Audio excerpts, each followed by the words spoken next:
De Gerard is voor zijn werk heel veel van huis weg. Hij moet veel klanten gaan bezoeken en hij is dan een hele dag onderweg. Iedere morgen voordat hij vertrekt, geeft hij zijn Alice een kusje, eer dat hij dus in zijn auto stapt. Allee, salut en tot vanavond. Rond de middag gaat Gerard ergens een breuken eten met een vat koffie. En dat jong madammeke dat hem die een koffie kunt brengen, dat ziet er geweldig uit.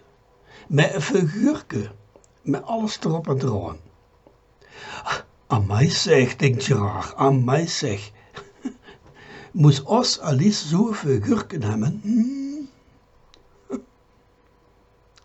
Rond 3:30, 3:30 moet hij even wachten op de klant. En hij heeft weer tijd voor nog een vat koffie. En ook dat mechtje in de brasserie komt er echt goed voor. Amai zeg, denkt Gerard in zijn eigen, zo'n schoon bien. Moest hij van ons zo'n bien hebben, het zou wel zien. En voordat hij de huis riet, stopt hij nog eens in zijn stamcafé. Voor nog iets te drinken en voor de een of de andere nog eens te zien. En er zit iemand nou in het café, een jong ding, van een jaar of 20 misschien.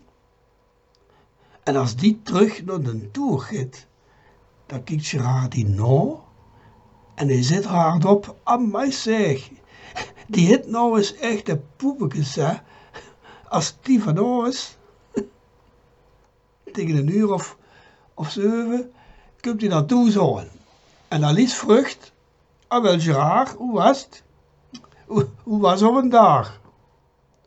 Met een dag, zegt Gerard, met een dag. Wel, het is niet voor het een of het ander, hè.